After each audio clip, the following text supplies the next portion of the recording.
West bank பிரதேசத்தில் கொத்தாக தட்டி தூக்கப்பட்ட சிப்பாய்களும் கைது செய்யப்பட்ட ஜெனின் படைப்பிரிவின் தளபதியும்.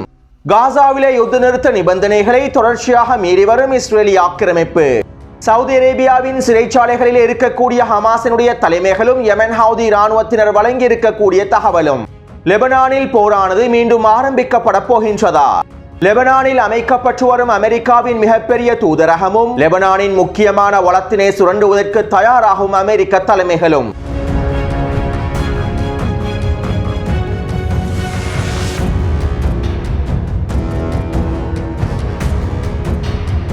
இன்னும் 3 தினங்களில் லெபனானினுடைய தற்காலிக யுத்த நிறுத்த காலப்பகுதி முடிவடைகின்றது. இந்த தற்காலிக யுத்த நிறுத்த காலப்பகுதியில் இஸ்ரேலிய ஆக்கிரமிப்பு ராணுவம் 2000க்கும் அதிகமான யுத்த நிறுத்த மீறல்களை மேற்கொண்டுள்ளது. சர்வதேச சட்டங்களை மீறி யுத்த நிறுத்த நிபந்தனைகளை மீறி இஸ்ரேலிய ஆக்கிரமிப்பு ராணுவம் தெற்கு லெபனான் பிரதேசத்திலே சுதந்திரமாக செயற்பட்டு வந்தது. இதற்கமைவாக தெற்கு லெபனான் எல்லை கிராமங்களில் இருக்கக்கூடிய வீடுகளையும் குடியிருப்பு கட்டிடங்களையும் முழுமையாக தரைமட்டமாக்கியது. ஒவ்வொரு நாளும் தெற்கு லெபனான் கிராம எல்லைகளிலே பீரங்கி தாக்குதல்களை மேற்கொண்டு பல்வேறுபட்ட சிதைவுகளை ஏற்படுத்தி இருந்தது. தெற்கு லெபனான் கிராமங்களுக்குள்ளே நுழையக்கூடிய லெபனான் பொதுமக்களை இலக்கு வைத்தும் துப்பாக்கிச் சூட்டு தாக்குதல்களையும் மேற்கொண்டிருந்தது. லெபனானுக்கும் சிரியாவுக்கும் இடைப்பட்ட எல்லை பிரதேசத்தில் இருக்கக்கூடிய பாதைகளையும் போக்குவரத்து தளங்களையும் முழுமையாக சிதைத்தது. ஹிஸ்புல்லா இராணுவத்தின் ஆயுத கிடங்குகளை இலக்கு வைப்பதாக கூறி தெற்கு லெபனான் பிரதேசத்தில் இருக்கக்கூடிய மிக முக்கியமான பிரதேசங்களை இலக்கு வைத்து தாக்குதல்களை தொடர்ந்தது. ஒவ்வொரு நாளும் ட்ரோன்கள் மூலமாக தெற்கு லெபனான் பிரதேசத்திலே வான்வழி தாக்குதல்களையும் மேற்கொண்டது. மேலும் லெபனானுடைய வான்பரப்பில் இஸ்ரேலிய ஆக்கிரமிப்பின் போர் விமானங்களும் ட்ரோன்களும் முழுமையாக எந்த விதமான தடைகளும் இல்லாமல் பயணித்தன.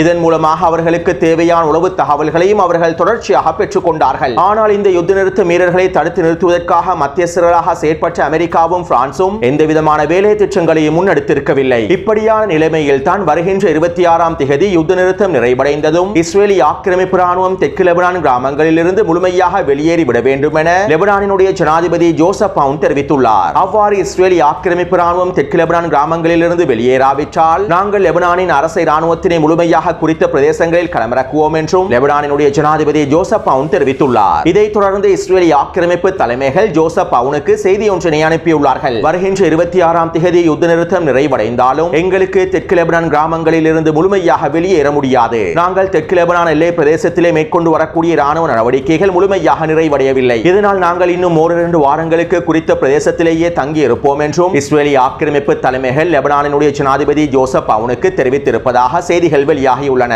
இதற்கு ஜோசப் அவுனும் மறைமுகமான சம்மதத்தினை வழங்கி இருப்பதாகவே லெபனானுடைய சில ஊடகங்கள் குறிப்பிட்டுள்ளன. அத்தோடு இஸ்ரேலிய ஆக்கிரமிப்பு ராணுவத்திற்கு சாதகமாக அமையக்கூடிய வகையில் இந்த யுத்த நிறுத்த காலப்பகுதியினை இன்னும் 30 நாட்களுக்கு நீடிக்கும் முகமாக பேச்சுவார்த்தைகள் மேற்கொள்ளப்பட்டு வருவதாகவும் தெரிவிக்கப்படுகின்றது. லெபனானினுடைய ஜனாதிபதியும் அமெரிக்க தூதர்களும் ஒன்றிணைந்து இந்த யுத்த நிறுத்த காலப்பகுதியை இன்னும் 1 மாதத்திற்கு நீடிப்பதற்கான எல்லா விதமான வேலை திட்டங்களையும் மறைமுகமாக மேற்கொண்டு வருகின்றார்கள். அதாவது இந்த யுத்த நிறுத்த காலப்பகுதியானது ஹிஸ்புல்லா இராணுவத்தினுடைய பதிலடி தாக்குதல்களை தடுப்பதற்கான காலப்பகுதியாகவே அடையாளப்படுத்தப்பட்டுள்ளது. இஸ்ரேலிய ஆக்கிரமிப்பு ராணுவத்தின் தாக்குதல்களை கட்டுப்படுத்துவதற்காக இந்த யுத்த நிறுத்த காலப்பகுதி பயன்படுத்தப்படவில்லை என்பதும் குறிப்பிடத்தக்க விடயமாகும். சர்வதேச சட்டங்களுக்கு மதிப்பளிக்க வேண்டும் என்பதற்காகவும் மத்தியஸ்தர்களுக்கு மதிப்பளிக்க வேண்டும் என்பதற்காகவும் லெபனான் மக்களின் நலன்களை கருத்தில் கொண்டுமே ஹிஸ்புல்லா இராணுவத்தினர் பொறுமையாக இருக்கின்றார்கள். ஒருவேளை இந்த யுத்த நிறுத்த காலப்பகுதியானது நீடிக்கப்படாமல் வருகின்ற 26ஆம் தேதி இந்த யுத்த நிறுத்த முடிவுக்கு வந்ததற்கு பிறகு இஸ்ரேலிய ஆக்கிரமிப்பு ராணுவம் தெற்கு லெபனான் எல்லை கிராமங்களிலிருந்து வெளியேறாவிட்டால் ஹிஸ்புல்லா இராணுவத்தினர் இஸ்ரேலிய ஆக்கிரமிப்பினை வெளியேற்றுவதற்கான தாக்குதல்களை ஆரம்பிப்பார்கள் என ஹிஸ்புல்லாவினுடைய பாராளுமன்ற உறுப்பினர் ஹசன் ஃபதருல்லா அவர்கள் தெரிவித்துள்ளார். மேலும் இஸ்ரேலிய ஆக்கிரமிப்பு ராணுவம் தெற்கு லெபனான் எல்லை பிரதேசங்களிலிருந்து வெளியேறாவிட்டால் நாங்கள் எதிர்ப்பை பயன்படுத்தி முழுமையாக இஸ்ரேலிய ஆக்கிரமிப்பு ராணுவத்தினை துரத்தி அடிப்பதற்கான தாக்குதல்களை மேற்கொள்வோம் என ஹிஸ்புல்லா இராணுவத்தினுடைய தலைமைகள் லெபனான் அரசாங்கத்திற்கு தெரிவித்திருப்பதாகவும் லெபனானினுடைய ஊடகங்கள் செய்திகளை வெளியிட்டுள்ளன. இருப்பினும் ஹிஸ்புல்லா இராணுவத்தினர் உடனடியாக இஸ்ரேலிய ஆக்கிரமிப்புக்கு எதிரான பதிலடி தாக்குதல்களை ஆரம்பிக்க மாட்டார்கள். வருகின்ற 26ஆம் தேதிக்கு பிறகு இஸ்ரேலிய ஆக்கிரமிப்பு ராணுவம் தெற்கு லெபனான் பிரதேசத்திலிருந்து வெளியேறாவிட்டால் ஹிஸ்புல்லா இராணுவத்தினர் உடனடியான பதிலடி தாக்குதல்களை மேற்கொள்ள மாட்டார்கள். இதற்கான வாய்ப்புகள் குறைவாக இருப்பதாகவே லெபனானுடைய ஆய்வாளர்கள் கருத்துக்களை வெளியிட்டுள்ளார்கள். ஏனென்றால் இன்னும் லெபனானுக்கான புதிய அமைச்சரவை தெரிவு செய்யப்படவில்லை. பாராளுமன்றத்தில் வாக்கெடுப்பு நிகழ்த்தப்பட்டு லெபனானின் புதிய பிரதமராக நவாப் சலாம் அவர்கள் தெரிவு செய்யப்பட்டுள்ளார். தற்போது இவருடைய தலைமைக்கு கீழால் தான் லெபனானின் புதிய அமைச்சரவை தெரிவு செய்யப்பட வேண்டும். இவ்வாறு லெபனானின் புதிய அமைச்சரவையை தெரிவு செய்வதிலும் அமெரிக்கா உச்ச அழுத்தங்களை வழங்கி வருகின்றது. புதிய அமைச்சரவையில் ஹிஸ்புல்லாவின் பாராளுமன்ற உறுப்பினர்களும் அமல் இராணுவத்தின் பாராளுமன்ற உறுப்பினர்களும் தெரிவு செய்யப்படக்கூடாது என்றும் ஹிஸ்புல்லாவினுடைய பாராளுமன்ற உறுப்பினர்களுக்கு எந்தவிதமான அமைச்சு பதவிகளும் வழங்கப்படக்கூடாது என்றும் அமெரிக்க தலைமைகள் தொடர்ச்சியான அழுத்தங்களை வழங்கி வருகின்றார்கள். அதிலும் குறிப்பாக லெபனானின் நிதி அமைச்சானது ஹிஸ்புல்லாவினுடைய பாராளுமன்ற உறுப்பினர்களுக்கோ அமல் இராணுவத்தின் பாராளுமன்ற உறுப்பினர்களுக்கோ சென்றுவிடக் கூடாது என்பதற்காக அமெரிக்காவுடைய தூதரகமானது எல்லா விதமான வேலை திட்டங்களையும் அழுத்தங்களையும் மேற்கொண்டு வருகின்றது. வழமையாக லெபனானின் நிதி அமைச்சராக ஹிஸ்புல்லா அல்லது அமல் அமைப்பினுடைய பாராளுமன்ற உறுப்பினரே இருப்பார். இருப்பினும் அமெரிக்கா நவாப் சலாம் மீது உச்சக்கட்ட அழுத்தங்களை வழங்கி வருகின்றது. எனவே லெபனானின் இந்த அரசியல் பிரச்சனைகளும் குழப்பங்களும் தீர்க்கப்படாமல் ஹிஸ்புல்லா இராணுவத்தினர் உடனடியாக இஸ்ரேலி ஆக்கிரமிப்புக்கு எதிரான பதிலடி தாக்குதல்களை ஆரம்பிக்க மாட்டார்கள் என்று லெபனானுடைய ஆய்வாளர்கள் சுட்டிக்காட்டியுள்ளார்கள். அடுத்து டொனால்ட் ட்ரம்ப் லெபனானுக்கு விஜயம் செய்ய போகின்றார். இதுவரைக்கும் எந்த ஒரு அமெரிக்க ஜனாதிபதியும் லெபனான் நாட்டுக்கு விஜயம் செய்ததே கிடையாது. முதல் முறையாக டொனால்ட் ட்ரம்ப் தான் லெபனான் நாட்டிற்கு விஜயம் செய்ய போகின்றார். அதே போன்று பிரான்சினுடைய அதிபரும் லெபனானுக்கு விஜயம் செய்து சில முக்கியமான பொருளாதார பேச்சுவார்த்தைகளை மேற்கொள்ள போகின்றார். அத்தோடு லெபனானிலே மிகப்பெரிய அமெரிக்க தூதரகம் ஒன்று அமைக்கப்பட்டு வருகின்றது. ஒட்டுமொத்த சர்வதேசத்திலும் இரண்டாவது மிகப்பெரிய அமெரிக்க தூதரகம் லெபனானில் தான் அமைக்கப்பட்டு வருவதாக தெரிவிக்கப்படுகின்றது. இன்னும் ஒரு விதத்தில் குறிப்பிடுவதாக இருந்தால் ஒரு மிகப்பெரிய அமெரிக்க இராணுவ தளத்தை போன்றுதான் தற்போது லெபனானிலே மிகப்பெரிய அமெரிக்க தூதரகம் அமைக்கப்பட்டு வருகின்றது. மேலும் இந்த அமெரிக்க தூதரகத்தினை திறந்து வைப்பதற்காகவும் டொனால்ட் ட்ரம்ப் லெபனானுக்கு விஜயம் செய்ய போகின்றார். பொருளாதார நெருக்கடிகளுக்குள் சிக்கிக் கொண்டிருக்கக்கூடிய லெபனானுக்குள் ஏன் மிகப்பெரிய அமெரிக்க தூதரகம் அமைக்கப்பட வேண்டும் என்கின்ற கேள்விகள் எழுப்பப்படுகின்றன. ஏன் பிரான்சினுடைய அதிபர் லெபனானுக்கு விஜயம் செய்து அடுத்த கட்ட பொருளாதார நகர்வுகளை மேற்கொள்ள போகின்றார் என்கின்ற சில முக்கியமான கேள்விகளும் எழும்புகின்றன. சுருக்கமாக குறிப்பிடுவதாக இருந்தால் அமெரிக்காவும் பிரான்சும் தற்போது லெபனான் மீது கண் வைத்துள்ளார்கள். லெபனான் மீது அமெரிக்கா தன்னுடைய பார்வையை முழுமையாக திருப்புவதற்கு முதலாவது காரணம் லெபனானிலே இருக்கக்கூடிய ஹிஸ்புல்லா இராணுவத்தினை முழுமையாக பலவீனப்படுத்த வேண்டும் என்பது. இரண்டாவது மிக முக்கியமான காரணம் லெபனானிலே இருக்கக்கூடிய இயற்கை எரிவாயு கையிருப்பாகும். சமீப காலத்தில் தான் லெபனானுக்குள்ளே மிகப்பெரிய எரிவாயு கையிருப்பு இருப்பதாக கண்டுபிடிக்கப்பட்டிருந்தது. மேலும் இந்த இயற்கை எரிவாயு கையிருப்பு தொடர்பாக பிரான்சினுடைய மிக முக்கியமான நிறுவனங்கள் ஆராய்ச்சிகளையும் மேற்கொண்டிருந்தார்கள். ரஷ்யாவிடமும் கத்தாரிடமும் இருக்கக்கூடிய எரிவாயு கையிருப்பை விட லெபனானுக்குள்ளே அதிகளவான எரிவாயு கையிருப்பு இருப்பதாக கண்டுபிடித்துள்ளார்கள். அதாவது ரஷ்யாவும் கத்தாரும் ஒன்றிணைந்து ஒரு நாளைக்கு உற்பத்தி செய்யக்கூடிய எரிவாயுவை விட லெபனானில் இருக்கக்கூடிய எரிவாயு கையிருப்பின் மூலமாக அதிகளவான எரிவாயுவை உற்பத்தி செய்ய முடியும் என பிரான்சினுடைய ஆராய்ச்சி நிறுவனங்கள் தெரிவித்துள்ளன. சுருக்கமாக குறிப்பிடுவதாக இருந்தால் லெபனானுக்குள்ளே மிகப்பெரிய எரிவாயு புதையல் ஒன்று கண்டுபிடிக்கப்பட்டுள்ளது. இதனால் தான் தற்போது அமெரிக்காவும் பிரான்சும் இந்த எரிவாயு புதையல் மீது தங்களுடைய பார்வையை செலுத்தியுள்ளார்கள்.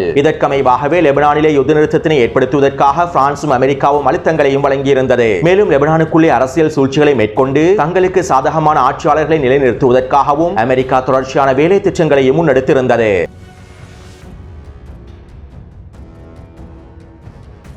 இஸ்ரேலிய ஆக்கிரமிப்பு சிறைச்சாலைகளில் பலஸ்தீனிய போராளிகளும் பலஸ்தீனிய தலைமைகளும் சிறைப்பிடிக்கப்பட்டிருப்பதை போன்று சவுதி அரேபியாவின் சிறைச்சாலைகளிலும் பலஸ்தீனிய தலைமைகளும் பலஸ்தீனிய போராளிகளும் சிறைப்பிடிக்கப்பட்டுள்ளார்கள். ஹமாஸினுடைய சில முக்கியமான தலைமைகளும் போராளிகளும் சவுதி அரேபியாவின் சிறைச்சாலைகளிலே பல வருடங்களாக அடைத்து வைக்கப்பட்டுள்ளார்கள். சவுதி அரேபியாவிலிருந்து பலஸ்தீனிய போராளிகளுக்கும் எதிர்ப்பு குழுக்களுக்கும் நிதியுதவிகளை வழங்கியிருக்கக்கூடிய பல வர்த்தகர்களும் சவுதி அரேபியாவின் சிறைச்சாலைகளில் தண்டனைகளை பெற்று வருகின்றார்கள். இப்படியான நிலைமையில் யமன் அன்சாருல்லாஹ்வுடைய தலைவர் அப்துல் மலிக் அவர்கள் ஒரு அறிக்கை ஒன்றினை வெளியிட்டுள்ளார். எங்களிடம் சவுதி அரேபியாவின் வான்படையை சேர்ந்த சிப்பாய்கள் பணைய கைதிகளாக இருக்கின்றார்கள். யமனுக்குள்ளே நடைபெற்று வரக்கூடிய 9 வருட யுத்தத்திற்குள் சவுதி அரேபியாவின் சில முக்கியமான சிப்பாய்களை நாங்கள் பணைய கைதிகளாக பிடித்து வைத்துள்ளோம். தற்போது நாங்கள் சவுதி அரேபியாவின் இந்த சிப்பாய்களை விடுதலை செய்வதற்கு நாங்கள் தயாராக இருக்கின்றோம். ஆனால் அதற்கு ஈடாக சவுதி அரேபியா அவர்களுடைய சிறைகளிலே இருக்கக்கூடிய ஹமாஸினுடைய தலைமைகளையும் போராளிகளையும் விடுதலை செய்ய வேண்டும் என யமன் அன்சாருல்லாஹ்வுடைய தலைவர் தெரிவித்துள்ளார். இருப்பினும் சவுதி அரேபியாவினுடைய அரசானது இதற்கு எந்தவிதமான பதில்களையும் வழங்கவில்லை என்பதும் குறிப்பிடத்தக்க விடயமாகும். அடுத்து இஸ்ரேலிய ஆக்கிரமிப்பு ராணுவத்தின் தலைமை அதிகாரி ஹர்ஸி ஹலேவி வருகின்ற மார்ச் மாதம் 6ஆம் தேதி தன்னுடைய பதவியை ராஜினாமா செய்ய போவதாக அறிவித்துள்ளார். அவரோடு சேர்ந்து தெற்கு பிரிவுக்கான படை தளபதியும் தன்னுடைய பதவியை ராஜினாமா செய்ய போவதாக அறிவித்துள்ளார். அது மட்டுமல்லாமல் இவர்கள் இருவரோடு சேர்ந்து 25க்கும் அதிகமான இஸ்ரேலிய ஆக்கிரமிப்பு ராணுவத்துடைய அதிகாரிகளும் தங்களுடைய பதவியை ராஜினாமா செய்ய போவதாக தெரிவித்துள்ளார்கள். காசாவின் யுத்தகளத்தில் ஏற்பட்டிருக்கக்கூடிய தோல்வியின் காரணமாகவும்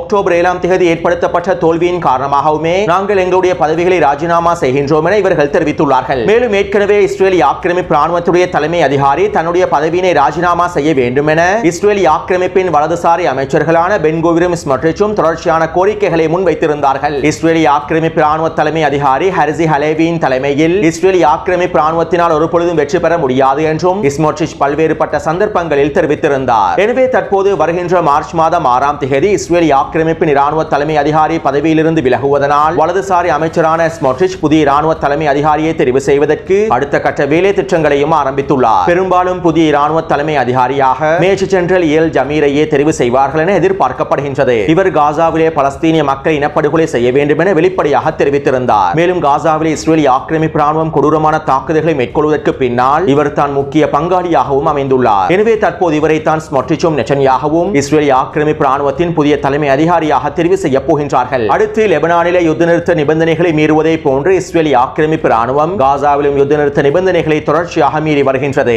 வடக்கு காசாவிற்கும் மத்திய காசாவிற்கும் இடைப்பட்ட பிரதேசமான நெட்சரிம் பிரதேசத்திலிருந்து 60% இஸ்ரேலிய ஆக்கிரமிப்பு சிப்பாய்கள் வெளியேறி நெட்சரிம் கிழக்கு பிரதேசத்திலே நிலை கொண்டுள்ளார்கள். அதே நேரம் இஸ்ரேலிய ஆக்கிரமிப்பு ராணுவம் ரஃபாவின் பிலடெல்பியா எல்லை பிரதேசத்திலிருந்து வெளியேறவே இல்லை. தற்போதும் ரஃபா கடவையில் இஸ்ரேலிய ஆக்கிரமிப்பு ராணுவம் முழுமையாக நிலைநிறுத்தப்பட்டுள்ளது. இப்படியான நிலைமையில் தான் ரஃபா எல்லை பிரதேசத்திலே இஸ்ரேலிய ஆக்கிரமிப்பு ராணுவம் யுத்த நிறுத்த நிபந்தனைகளை மீறி துப்பாக்கிச் சூட்டு தாக்குதல்களை மேற்கொண்டு வருகின்றது. ரஃபாவின் தெற்கு பிரதேசத்தினூடாக நகரக்கூடிய பலஸ்தீனிய மக்களை இலக்கு வைத்து குறித்த பகுதியில் இருக்கக்கூடிய இஸ்ரேலிய ஆக்கிரமிப்பு சிப்பாய்கள் துப்பாக்கிச் சூட்டு தாக்குதல்களை மேற்கொண்டு வருகின்றார்கள். அடுத்து இஸ்ரேலிய ஆக்கிரமிப்பு ராணுவம் காசாவின் மேற்கு பிரதேசமான அல் ரஷீத் வீதியில் இருந்து முழுமையாக வெளியேறவில்லை. வருகின்ற சனிக்கிழமை 4 இஸ்ரேலிய பணைய கைதிகள் விடுதலை செய்யப்பட போகின்றார்கள். இவ்வாறு 4 இஸ்ரேலிய பணைய கைதிகளும் விடுதலை செய்யப்பட்டதற்கு பிறகு காசாவின் மேற்கு பிரதேசமான அல் ரஷீத் வீதியில் இருக்கக்கூடிய இஸ்ரேலிய ஆக்கிரமிப்பு ராணுவம் காசாவின் கிழக்கு பிரதேசத்தில் இருக்கக்கூடிய சலாஹ்தீன் வீதியை நோக்கி இடம்பெயரும். இதைத் தொடர்ந்து வருகின்ற சனிக்கிழமையிலிருந்து மத்திய காசாவிலும் தெற்கு காசாவிலும் இருக்கக்கூடிய பலஸ்தீனிய மக்கள் வடக்கு காசாவை நோக்கி இடம்பெயரலாம். அத்தோடு இந்த ஒப்பந்தத்தினுடைய 22வது நாட்களுக்கு பிறகுதான், அதாவது வருகின்ற பிப்ரவரி மாதம் 8ஆம் தேதிக்கு பிறகுதான் இஸ்ரேலிய ஆக்கிரமிப்பு ராணுவம் காசாவின் சலாஹ்தீன் வீதியில் இருந்து முழுமையாக வெளியேறும். இதைத் தொடர்ந்து இஸ்ரேலிய ஆக்கிரமிப்பு ராணுவம் ரஃபா எல்லை பிரதேசமான பிலடெல்பியா எல்லை பிரதேசத்திலிருந்து முழுமையாக வெளியேறும். ஆனால் நாங்கள் சலாஹ்தீன் வீதியிலிருந்து முழுமையாக வெளியேறினாலும் பிலடெல்பியா எல்லை பிரதேசத்திலிருந்து வெளியேற போவதில்லை என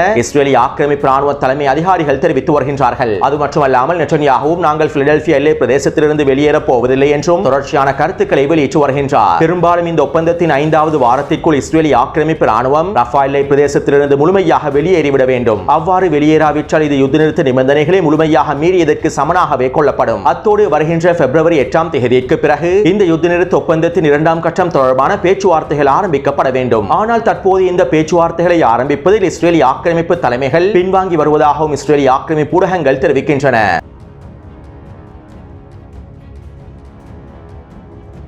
வெஸ்ட் பேங்க் பிரதேசத்திலே இஸ்ரேலிய ஆக்கிரமிப்பு ராணுவம் போரினை உத்தியோகபூர்வமாக ஆரம்பித்துள்ளது. இதற்கமைவாக வெஸ்ட் பேங்க் பிரதேசம் முழுவதும் களமிறங்கி இருக்கக்கூடிய இஸ்ரேலிய ஆக்கிரமிப்பு ராணுவம் துல்கராம், ஜெனின், ஜூபாஸ், நப்லஸ் ஆகிய பிரதேசங்களில் பலஸ்தீனிய நபர்களை கைது செய்து வருகின்றார்கள். வெஸ்ட் பேங்கின் கல்கிலியா பிரதேசத்தில் மாத்திரம் 60 பலஸ்தீனிய இளைஞர்களை இஸ்ரேலிய ஆக்கிரமிப்பு ராணுவம் கைது செய்துள்ளது. மேலும் கடந்த 3 நாட்களுக்குள் மாத்திரம் இஸ்ரேலிய ஆக்கிரமிப்பு ராணுவம் வெஸ்ட் பேங்க் பிரதேசம் முழுவதும் 200க்கும் அதிகமான பலஸ்தீனிய நபர்களை கைது செய்துள்ளது. யுத்த நிறுத்த பேச்சுவார்த்தைகளுக்கு அமைவாக இஸ்ரேலிய ஆக்கிரமிப்பு சிறைச்சாலைகளில் இருந்து 90 பலஸ்தீனிய நபர்கள் விடுதலை செய்யப்பட்டாலும் அதே 3 நாட்களுக்குள் இஸ்ரேலிய ஆக்கிரமிப்பு ராணுவம் வெஸ்ட் பேங்க் பிரதேசத்திலே 200 பலஸ்தீனிய நபர்களை கைது செய்திருப்பது ஒரு மிகப்பெரிய சவாலான விடயமாகவே மாறியுள்ளது. அடுத்து வெஸ்ட் பேங்க் பிரதேசத்திற்கு பொறுப்பான இஸ்ரேலிய ஆக்கிரமிப்பு ராணுவ தலைமை அதிகாரி இவ்வாறு தெரிவித்துள்ளார். அமைச்சரவையினுடைய முடிவுகளுக்கு அமைவாகவே நாங்கள் வெஸ்ட் பேங்க் பிரதேசத்தில் இந்த போரை ஆரம்பித்துள்ளோம். காசாவில் நாங்கள் எதை செய்தோமோ அதை தான் வெஸ்ட் பேங்க் பிரதேசத்திலும் செய்ய போகின்றோம். காசா எவ்வாறு சிதைக்கப்பட்டிருக்கின்றதோ அதே போன்றே வெஸ்ட் பேங்க் பிரதேசத்தையும் நாங்கள் முழுமையாக சிதைப்போம் என இஸ்ரேலிய ஆக்கிரமிப்பு ஊடகங்களிடம் தெரிவித்துள்ளார்.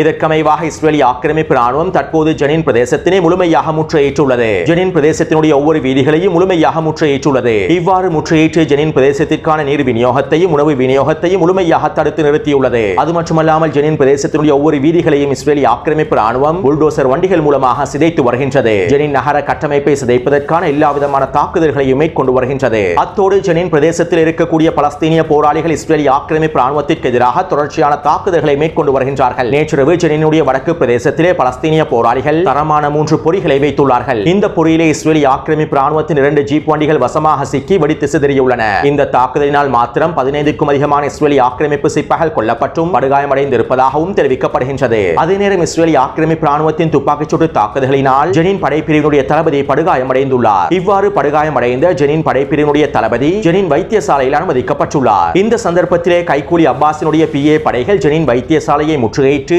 ஜெனின் படை தளபதியை கைது செய்து அவரை இஸ்ரேலிய ஆக்கிரமிப்பு ராணுவத்திடம் ஒப்படைத்துள்ளார்கள். மேலும் ஜெனின் பிரதேசத்தில் இருக்கக்கூடிய பலஸ்தீனிய போராளிகள் தொடர்பான எல்லா விதமான உளவு தகவல்களையும் கைக்கூலி அப்பாஸினுடைய PA படைகள் இஸ்ரேலிய ஆக்கிரமிப்பு ராணுவத்திடம் வழங்கியுள்ளது. தற்போது வெஸ்ட் பேங்க் பிரதேசத்தில் ஒரு பதற்றமான சூழ்நிலையே காணப்படுகின்றது. எனவே இந்த காணொலி தொடர்பான கருத்துக்களை பதிவிடுங்கள். தொடர்ந்தும் என்னுடன் இணைந்திருங்கள். நன்றி, வணக்கம்.